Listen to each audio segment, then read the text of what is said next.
Hello, everybody, and welcome to another episode. I am Evan Rankin, joined by Caleb Colson. and we're super excited to get to talk about some NFL with you this week. This week we'll be reviewing the happenings of the Divisional Round, and we will be previewing the conference championships. We're winding down the season here, only 3 football games left that really matter. Mm-hmm. Definitely been a really great season, and I'm looking forward to the off season. I love the off season. I love talking about the draft. I love talking about free agency. It's really exciting. So even though the postseason's about to wrap up, definitely still a lot of excitement for this upcoming year. Well, I can tell you there's 4 fan bases right now that escaped out of the divisional round that are very excited still for the possibilities that could happen this season. Mm-hmm. There's 28 other fan bases, fans like me and you that are very excited for next year. Yeah. But we are also very excited to talk about the happenings of this year and the rest of this exciting NFL season. Mm-hmm. So we'll jump right into the divisional round recap. First, we're going to recap the AFC games. So the first AFC game was on Saturday afternoon. Jacksonville traveled to Arrowhead Stadium in Kansas City to take on the Chiefs, where the Chiefs were able to ward off any hopes of a comeback. Through an injury to Patrick Mahomes, he was able to play through it. Chad Henne had to come in for some points throughout the game, but the Chiefs are able to win 27-20. Yeah, and I think the Chiefs really got scared there, or had a huge scare by almost maybe losing their starting quarterback in Patrick Mahomes, but luckily it wasn't that major. He did have to leave for a drive, but Chad Henne was able to take him 98 yards and score, so that was pretty impressive. So if for some reason Patrick Mahomes can't go, maybe they'll be able to get by, maybe with Chad Henne, but hopefully Patrick Mahomes can recover and come back to beat the Bengals. But yeah, definitely warded off the Jags. Looked pretty decent, and the Jags, they turned the ball over, and that kind of stopped their comeback attempt. Yeah, like you say, Chad Henne did an excellent job stepping in and leading the Chiefs down the field. Didn't miss a step there. They were able to score a touchdown and stay one step ahead of the Jags throughout the game. Towards the end of the game, the Jags were down 10 points, and they had neither team had a turnover. And then after a good run back by Jamal Agnew later on down the drive, he ends up fumbling, which really ended up killing the Jaguars' hopes at a comeback. They ended up having a couple other chances as the Chiefs kind of eased off the gas pedal a little bit, which could have been due to the fact that Mahomes was a little bit gimpy, but he did look still good in the second half in the drives where they did kind of push it downfield. Made some pretty miraculous Mahomes-like plays, like he tends to always do, and he took care of the football. They didn't allow the Jags to get any turnovers, so I think the Chiefs maybe should feel a little bit better about this game than maybe the score indicates, I guess. Right. Yeah, and I think something that's important to look forward is Patrick Mahomes' mobility, because that's definitely been an asset to him his entire career. Watch him roll out of the pocket, do a few end arounds, and then just launch the ball or get a little shovel pass. So we'll see if his ankle ends up hindering him next week against the Bengals, because I'm sure the Bengals need the Chiefs will need every bit of firepower they have to beat the Bengals. Well, that's going to be a good segue into the Bengals' impressive performance in Buffalo. I think what's going to be a key in this weekend's game that we'll talk about is the defense of the Cincinnati Bengals. They really had a game plan for Josh Allen. Anytime that the Bills looked like they were going to start to move the ball, the Bengals were able to stop them. They stalled them out, forced them to punt a ton of times. Later on in the game, turned them over on downs, picked off Josh Allen when it was really late in the game. But what an impressive win, 27-10 by the Bengals traveling to Buffalo. Yeah, it was really surprising seeing the Bengals have their way, especially with the weather. It didn't really seem to slow them down much, and it seemed to maybe hinder Buffalo a little bit, even though that's their kind of environment. And Josh Allen was really a disappointment, and I just think it's just another year of disappointment for the Bills and their fan base. They can't seem to make that leap to get to. Last year they were close. I feel like definitely the overtime rules might have hindered them from getting the Super Bowl, but they're just always coming up a little bit short. Well, you got to win in the playoffs, and the thing about it is only 2 teams make it to the Super Bowl. Only one team out of your conference makes it to the Super Bowl. And the Bills were hyped up this season, and I do believe rightfully so. I think they were a capable team that could have put it together, but they didn't show up this game. They didn't show up at home. They got embarrassed, really, and like you mentioned, in their own weather type, like in their own elements. I know Cincinnati can get ugly too, and the AFC North is filled with plenty of outdoor games that are winter out like elements. But Buffalo is special. When it snows in Buffalo, that's supposed to be a home field advantage for those Buffalo Bills. And I almost wonder if maybe the reason they kind of underperformed here was maybe they were looking forward to the conference game against what they presume would be the Chiefs, and maybe it kind of prevented their focus against the Bengals. Maybe they just assumed they were a shoo-in and didn't really take this game as seriously as they needed to. I mean, I definitely think that they could have had some thoughts like that, maybe that they were the better team and that it should be easier. But the thing about it is like I mentioned previous, one team makes it in out of this conference, and when you have the Bills, the Bengals, and the Chiefs, all 3 teams are very capable teams of winning a Super Bowl this season. Regardless of what happened to the Bills, all 3 of those teams legitimately had arguments as to why they should be the best, and they beat each other up throughout the AFC. Sadly, we didn't get to see how the Bills-Bengals game would have played out earlier in the year, but it might have played out similarly to how this game played out, because it kind of started like this game. But overall, I was impressed by the Bengals. They continue to impress. Last year, I do remember thinking that they could make a run and put things together, but they definitely exceeded all expectations last year, and then they're continuing to prove that they're capable of being a contender and that they should be mentioned with names like the Chiefs and names like the Bills. Yeah, and I'm sure regardless of the outcome of the game, it's going to be a great game, and it's going to be a pleasure to watch between the Bengals and the Chiefs. Absolutely. Well, that was the AFC. Now we'll roll into the NFC. The first NFC game that we are going to talk about is not, maybe doesn't have a ton to talk about, because the Philadelphia Eagles absolutely hammered the Giants. It was ugly from the get-go.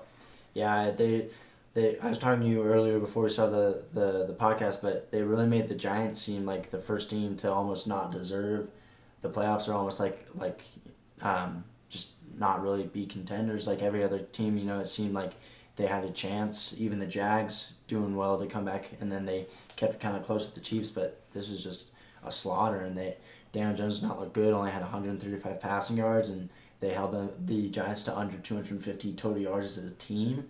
So Philly really used that bye week to their advantage and just came out hot, and they're looking formidable. Maybe they didn't quite not look like they didn't deserve to be there, but they definitely were outmatched in this game. And they clearly, like we spoke about in last week's pod, the Eagles are just one step ahead. Yeah. And in this game, they proved that they might be multiple steps ahead. Sure. And they kind of flexed their muscles, and we'll speak about what happened to the Cowboys, but the Eagles and Eagles fans got to be very, very confident right now, thinking that this NFC East could be running through Philly for a handful of the next years. Yeah, and I think the Giants will continue to progress. I don't think anyone really expected them to go as far as they did this year, and Brian Dable will definitely have them reloaded and ready to compete again next year. And I think they may close the gap between Philadelphia and have a chance next year. Hopefully, at least playoffs for sure. Yeah, I mean, it's easy to say this year with how the 3 NFC East teams performed, but it's going to be a battle for sure between all 3 of those teams throughout next season. And I definitely think that you gotta be happy as a Philly fan that you're rolling into the conference championship high and mighty on some momentum. You got home field advantage. That bye week really paid off for you.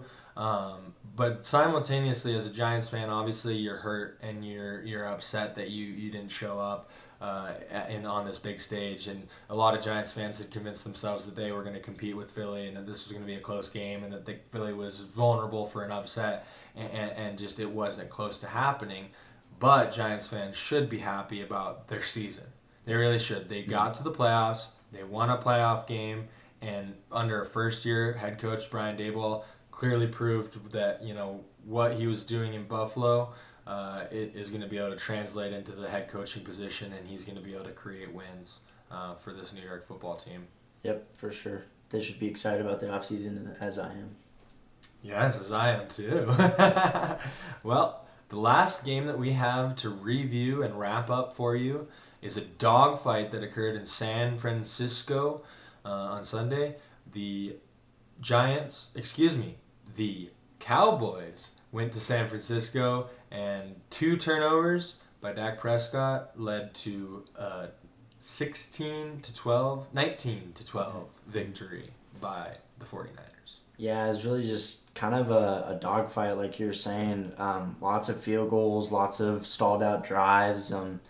Pretty impressive job by both the defenses because both of those offenses were pretty high powered. So holding them to sub 20 points on both sides is pretty impressive. But I think the real story is those turnovers by Dak just really killed them. And I think Brock Purdy continuing to take care of the ball and not turn the ball over. This is by far his worst performance in the playoffs, but it was not by any means bad. He was managing the game and doing just enough to get them the dub, and hopefully he can continue to perform just well enough to win next week too.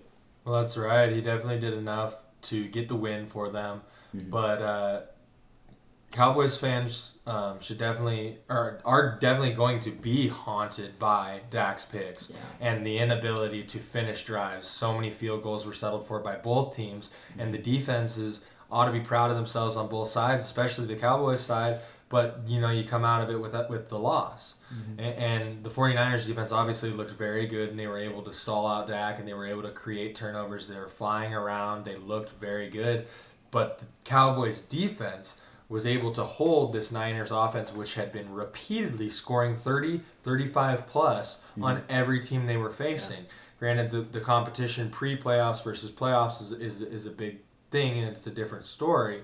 But as a Dallas fan and your defense showed up that well, you got to be really disappointed that you didn't come closer to winning this game, if not win the game. Yeah, when your defense can hold another team, especially a known high-power team, to under 20 points, and then your offense can't complement them by scoring over 20 points, it's really just not pleasant at all. You wonder what went wrong in the game plan, and you wonder what was going through the players' heads as they're trying to execute, and it just was not happening. And I think it might be Dak's legacy for his career is really something like this. So far, it definitely has been. Yeah.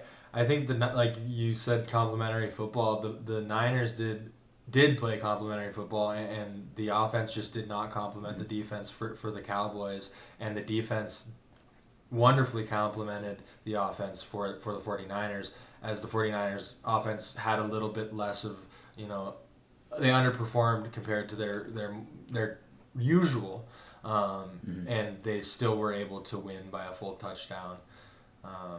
It's impressive, and it makes the Niners super scary. Yeah, for sure. And I think they'll look to be complimentary when they go up against another top defense in the Eagles next week. Absolutely, and that can roll us right in to the preview for this weekend's games. First, at the afternoon slot, morning slot, afternoon everywhere. I guess it is. It's noon on the West Coast, 4 on the East Coast. The 49ers travel to Philadelphia to take on the number 1 seed Eagles. We got a 2 seed versus a 1 seed here.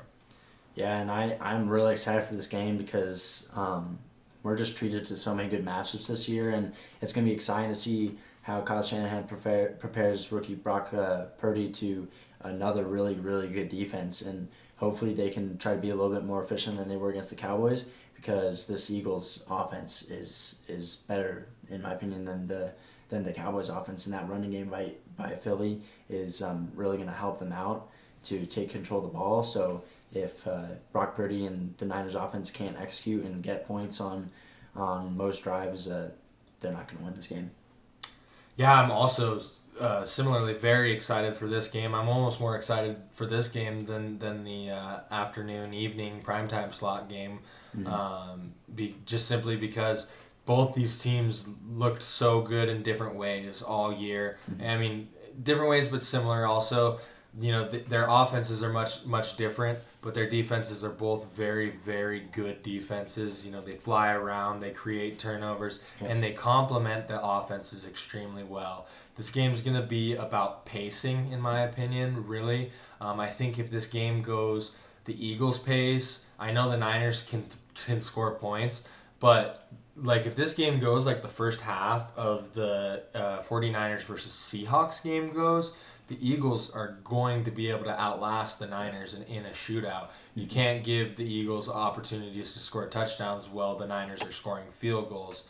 And on the opposite side of that, if the Niners are controlling the ball, scoring touchdowns, marching down the field like we know their offense can, and then creating either turnovers or stops on defense or holding Philly to 3 and really controlling that tempo, dictating the clock, that could be a upper hand for the 49ers. Yeah, and I think a big part of making sure that pace is controllable is making sure Jalen Hurts doesn't have his way on the ground. We all know he can pass it, but he's been a huge threat on the ground, and hopefully that 49ers defensive front can really keep him contained and not let him do much damage. And I believe Charles Nwenwu has a domestic violence charge on him, so I don't know if he'll be playing in the next game, but that is a huge hit on the Niners defensive front. So definitely have to keep up on that and really hope that they can keep Jalen Hurts under control. This will be a interesting battle between two young coaches as well. Obviously, Kyle Shanahan much more proven. He's been in the league a little bit longer as a head coach and an assistant.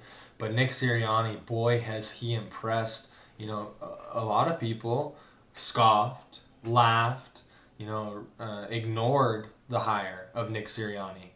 He seemed like an afterthought in comparison to a lot of the coaches that were getting smoke during the offseason before he was hired. And now, after just 2 seasons, he's really turned the ship around to here in Philly and, made them the number 1 seed.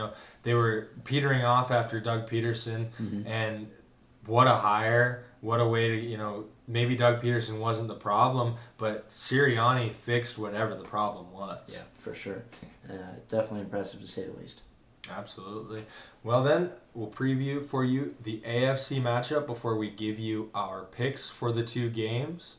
The AFC matchup is the Cincinnati Bengals traveling to Arrowhead in Kansas City and taking on the Chiefs. In the last 2 years, the Bengals have been able to beat the Chiefs 3 times. Mahomes has not been able to beat the Bengals. They're the only team that he hasn't been able to beat, I'm pretty sure. Yeah, definitely seem to have the Chiefs number, and I think it's definitely going to be tough for them going into Arrowhead. Arrowhead's definitely a formidable place to play. That crowd is going to be rocking and making it hard for Joe Burrow to get those calls out. But this Chiefs offense has not skipped a beat after losing Tyreek Hill. They've been playing great the entire season and the postseason. Travis Kelce he's aged like fine wine. I mean, he had 14 receptions last week and looked just as dominant as ever. And I think that's going to continue for the Chiefs. I think this offense is going to carry them to some success. They definitely look very good. Again, despite, like you said, losing Tyreek Hill during the offseason this season, they picked right up. They have, the normal faces like Travis Kelce, but then you got Isaiah Pacheco, Kadarius Toney, just to name a few. I'm sure there's others that I'm forgetting, but Mahomes is able to make things happen. But similarly, you have a very, very hot Bengals team coming in here that is just loves when people count them out. Now, finally, for the first time in these matchups, the Bengals are favored. And it is interesting to me. A lot of people were saying they should be favored due to the fact they have won the last 3, which does make sense.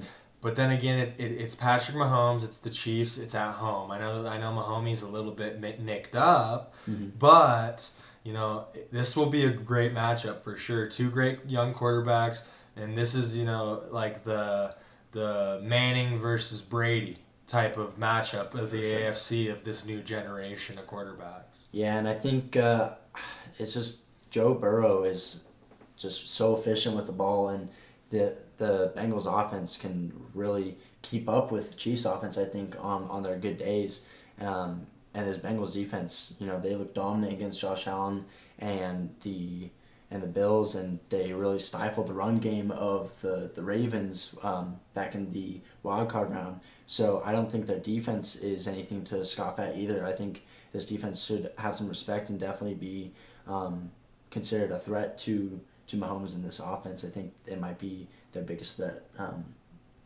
yet. Yeah, I mean, if the Bengals defense creates stops, well, the Bengals offense is able to score some points and maybe score touchdowns instead of field goals. I think that they could be very scary, and that could be the key to a victory here in Kansas City. It's also tough for me to see the Chiefs offense getting stopped, though. The Chiefs offense is just another tier. Yeah. They obviously game planned very well for the Bills, and they shut them down. There were some weather elements to that as well. You got to take that into account. But the Bengals defense has looked very good, holding the Bills to 10 and then winning themselves the game against the Ravens as well with the turnover. So this matchup will be very interesting. I think it'll come down. It could come down to turnovers, but I think it'll come down to whichever offense actually plays the best. Yeah, and maybe we'll get treated to the new overtime rules in the playoffs, similar to last year with the Chiefs and the Bills. Hopefully, we can get some excitement like that and see what happens when two great offenses both get the chance to get the ball in the postseason overtime. Definitely, that would be something interesting to see for sure. Something that we haven't been able to see yet. So, well, that's the preview, and we gave you the review. So now it's time for the picks. I think we might as well pick the games in order this weekend. We'll start with the NFC Championship game. Niners, Eagles. Who do you got? I got the Niners. I think the Brock Purdy magic is going to continue.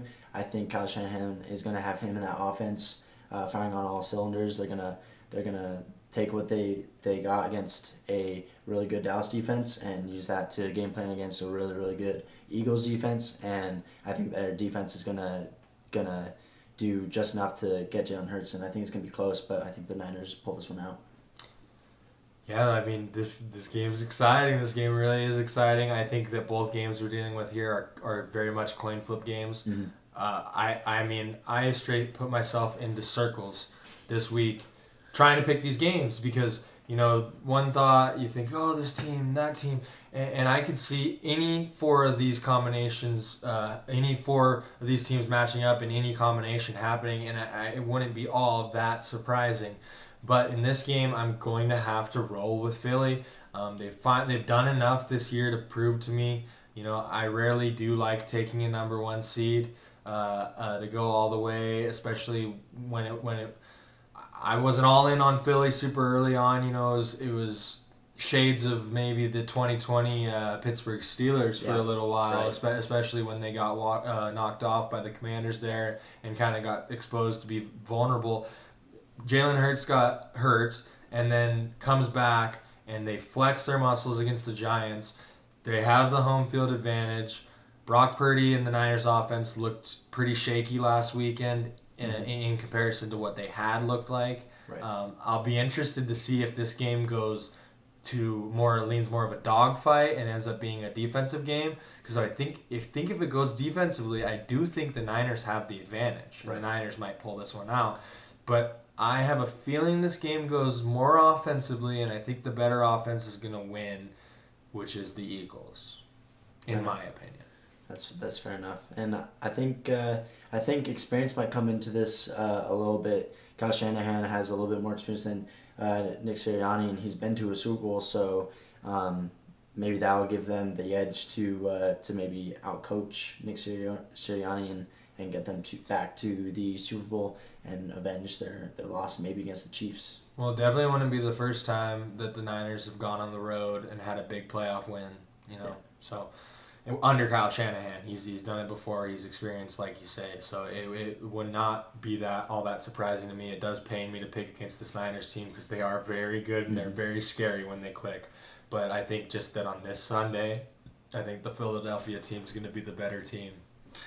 Well, last game of the weekend, last game of the championship weekend is the AFC matchup, Bengals at Chiefs. Who do you got in this one? I'm going to keep rolling with Patrick Mahomes and the Chiefs. I think Andy Reid is just an amazing coach, and I think his experience and just his game plan with his offense is not going to slow down regardless of Mahomes' ability, because and even if they for some reason have to roll to Chad Henne, I think actually if they have to roll with Chad Henne for the entirety of the game, I don't think they'll be able to come out because I think they lose a lot of that versatility. But if they can have a Mahomes, even if he's 1 3/4 legs, I think that just that their offense won't really even feel it. I think Andy Reid will be able to game plan for it and have that offense rolling. Yeah, I think it's going to be tough for the Bengals defense to continue, keeping teams like tight and keeping them low scoring. But I also think that this game could be a shootout. I think it might actually just be like a game that ends in the 20s. Both teams get in the 20s, and it might be very close. It might be decided on a field goal. But I finally think that the Chiefs are going to be able to, nip it in the butt and beat the Bengals. I just don't see a team beating Mahomes and the Chiefs this many times in a row. I know they have their number. I know Zach Taylor's got this team coached up very well.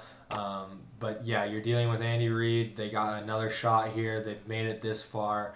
The Chiefs have been here year in, year out, coming to the AFC Championship. I know they haven't gone to the Super Bowl every year, but I think this year they get back. And my Super Bowl is going to be Chiefs versus the Eagles, which I think would be a super exciting matchup. I hate picking both 1 seeds. I rarely ever think that happens. Rarely ever does it happen where both 1 seeds make it out. But for me here on both games, I'm going to have to take the home team. Yeah, well, I mean, you've been pretty reliable through the playoffs, 9-1 with your picks, right?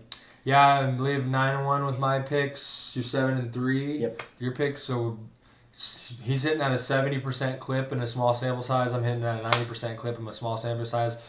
This is where it comes really down to it. We got 3 games left. They really matter, so we'll see if our good luck continues. Mm-hmm. If not, well, speaking about good luck, I'll give you my best bet for this weekend. My best bet, I'm 4-0 now on best bets since we started the show in this playoffs, this 2023 playoffs. This week, I'd say that I'm the least confident in any picks. I milled over through different things, looked at different opportunities, different options. I thought about taking the over in the San Francisco and Philly game because I lean towards that game being a more offensive game. But it just scares me that those 2 defenses are so good. And the way the Niners-Cowboys game ended up being such a dogfight, it kind of seems to me like it could end up being a dogfight, so that I'm going to stay away there. But my pick that I will give you with somewhat low confidence is just going to be the Chiefs money line. It's going to line up with my pick, but it's also going to be my bet, the Chiefs to beat the Bengals at home. Yeah, I think out of probably all the bets, I mean, I'm not a huge better, but that's probably your safest one. Definitely some really tough games to choose from, but I think based off of all the spreads and the way just the offense of the Niners and the Eagles matching up against 2 really formidable defenses, I think it's a good idea to stay away from that. But Chiefs money line kind of prevents you from maybe the Chiefs underperforming against that Bengals defense, or maybe even the both defenses performing higher than we expect them to. So yeah. Exactly.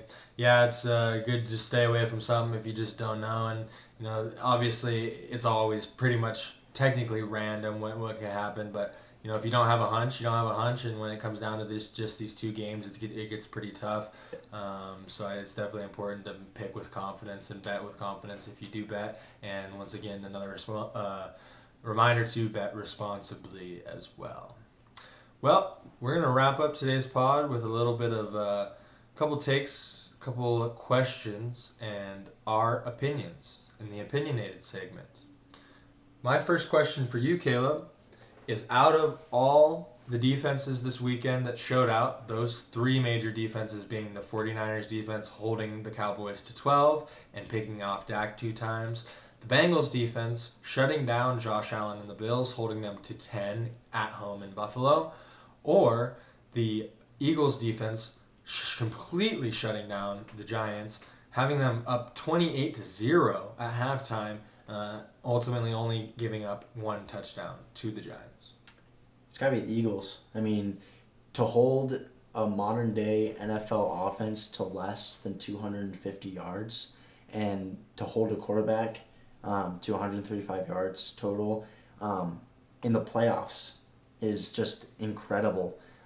Especially coming off that bye where you have a chance at maybe being a little rusty, being a little slow.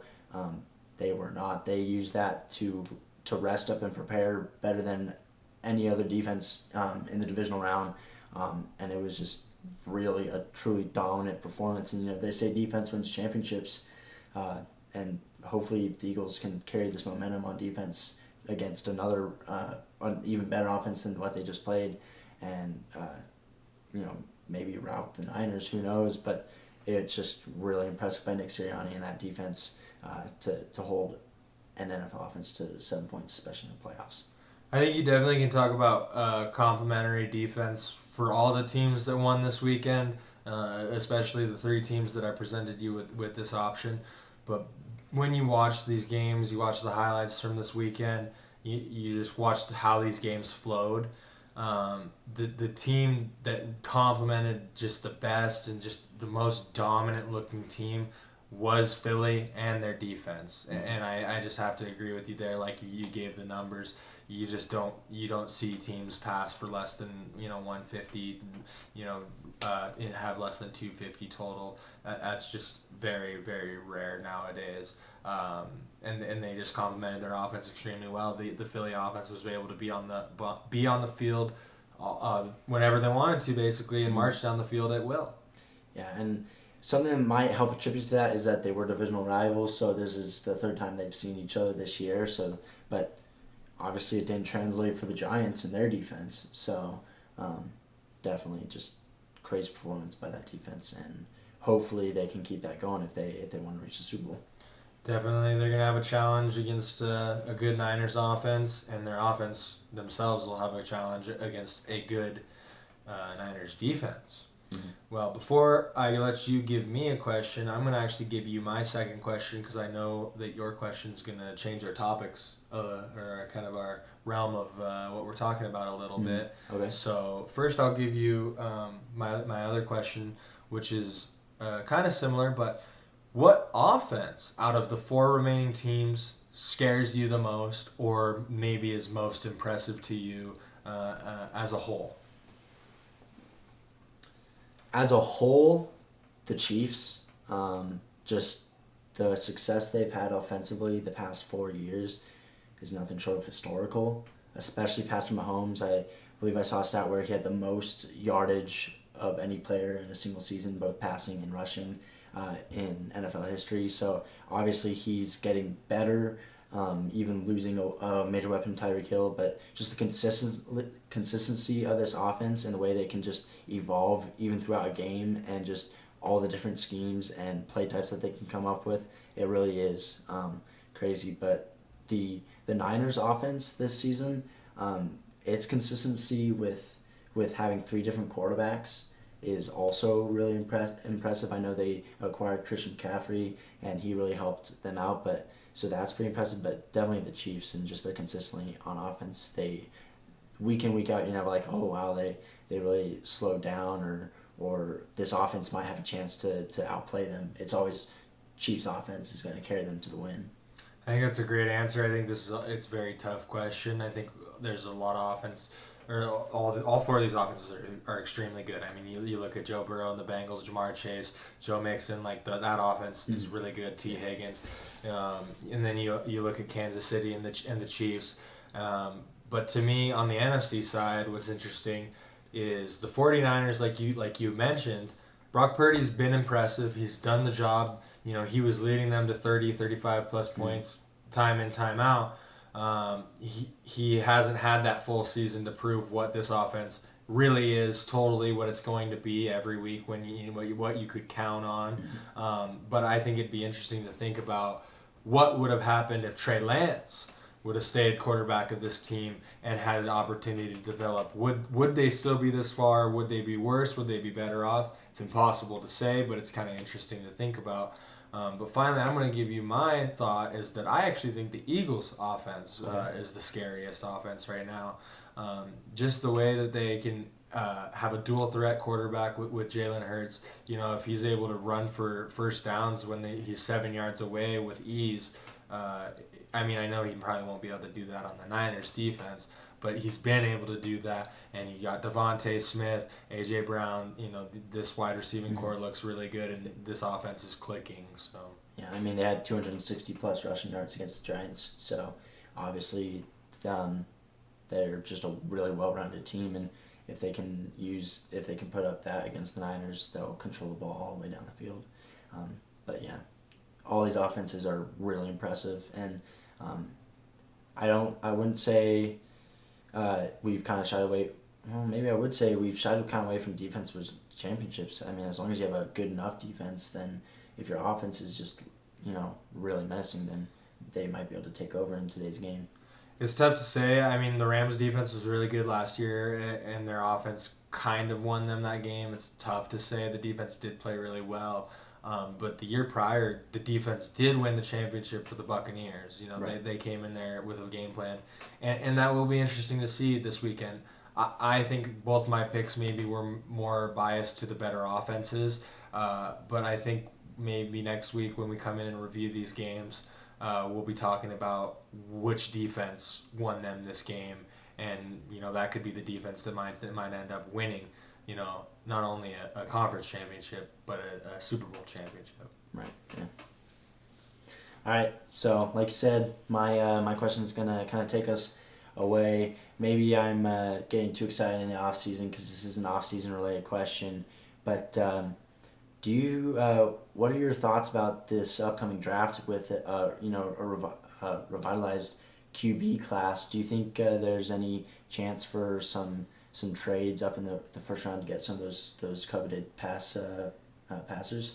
I think it's really interesting. I know that different mock drafts come out from different experts, and everybody has their different thoughts about different players. But I know that the Bears, if they trade, it's because somebody wants either Bryce Young or C.J. Stroud, and they don't want any competition for it. I think it would take a pretty big talent or quite a few picks to get this trade done with Chicago, because I think Chicago really wants to pick up either Will Anderson or Jalen Carter to have some help on that defensive line, pick up a star D lineman that we've seen so many teams do in the draft throughout the last decade. And then it comes down to who does Houston take? If Chicago doesn't trade away their pick, who does Houston take? Does Houston take Bryce Young, which I think they should, or do they take C.J. Stroud? I think both quarterbacks have the opportunity of becoming very good quarterbacks. It's hard for me to totally tell you which one's going to be better, but in my opinion, if I was the Texans, I would take Bryce Young. So then that builds an open spot here at the number 3 spot of the draft, because the Arizona Cardinals pick number 3, and I don't think that they're going to be looking to draft anybody going away from Kyler Murray. They're going to try to look to build for Kyler Murray and come back better with a new coach next year. So they could be open to trading their pick. Depends on who's on their board, who they want, because they could also simultaneously have a defensive lineman or something that they want to pick up. Right. They might pick up Jalen Carter if the Bears take Will Anderson, or vice versa. Or they have the opportunity to trade to quite a few different teams. Indy's right behind them, so they probably wouldn't trade to Indy, but Indy's definitely probably going to be looking for a quarterback. Mm-hmm. Seattle could be looking for a quarterback. I know Geno Smith impressed, but you could be at least looking for a quarterback to maybe be behind Geno Mm-hmm. for a year or two. Geno's a free agent, so he's probably going to be going to look for a more longer term contract. So he might be out of Seattle. You just never know. And then you have the Lions, which I can tell you right now will not be drafting a quarterback. And they will not be interested in trading for a quarterback. But then you have the Raiders back there too, and they could be very interested. As it's pretty clear that the relationship between Derek Carr and the Las Vegas Raiders has been severed, and Derek Carr will be looking to go somewhere else. Yeah, I think it's really tough to say what's going to happen in this draft because I think a lot of picks depend on if a trade happens. Like you're saying, if someone trades out for Chicago, who do the Texans take? And if they take C.J. Stroud, then the next team who needs quarterback is going to take Bryce Young. But something I thought was interesting to talk about was Seattle, and they might take a quarterback, and that might be Will Levis. I think he's been kind of underlooked a little bit, and this is a really big, I think, boom or bust potential draft class, at least at QB, because you got people like Richardson with the Gators. Oh yeah, and Trevor Richardson, something like that. I think so. And Will Levis, who's been an approach to offense with Kentucky, but has made some questionable decisions. So I think it's definitely going to be tough to pinpoint where QBs are going to go and where these defensive players are going to go because Jalen Carter and Will Anderson are both really, really good. And I think some teams might even just have to settle for best on the board because of the unpredictability of all these trades that might happen because this is last year left a lot of quarterback needy teams waiting until this year because it was just a weak class last year, and now that there's all these good passers, it's going to cause a lot of chaos. Like Houston, in Houston was able to successfully tank. I know that they probably weren't good enough to, not tank, but they were able to get such a low enough pick, and we think that the Bears are probably going to be satisfied with their QB and Fields. That Houston's probably going to be able to take advantage of that fact that last year there wasn't such a strong pool. Now this year there is a pretty stronger looking pool. Yeah. But it will be interesting to see how everybody pans out. There's always the quarterback that is taken way lower that ends up somewhere performing, and then there's always the quarterback that was hyped up upon that just doesn't end up performing. Right. So I don't like to prey on anybody's downfalls or talk about these kids' futures when it's all speculative. But I think it will be very interesting to see how the draft shakes up this year and how the quarterbacking situations of each team end up winding out. I can tell you I'm very happy that the Detroit Lions are not picking and looking for a quarterback in this pool because if you don't get, in my opinion, Stroud or Young, which I know is a very common opinion right now, I think that there's a huge drop off. I know you said you think Levis might be underrated, but in my opinion, I'm not a big Will Levis fan. I was not really impressed with what he was able to do at Kentucky. I mean, he's obviously got some people looking high upon him, or else he wouldn't be being mentioned for one of the next quarterbacks on the board. But it'll be very interesting. I'm excited to see. Yeah, it definitely. That's part of the reason why I'm so excited for this offseason. Is just it's gonna be an exciting offseason with all these possibilities, and just as a Steelers fan, seeing what we can do with a mid-round pick and just free agency with maybe some high-profile free agents. So definitely something to look forward to. Absolutely. Well, I hope you guys all spend the rest of this exciting regular season or playoff season with us, and then join us for the exciting off season. As this was the Now Let's Talk NFL podcast, and have a good weekend. Enjoy these games. See ya. Peace.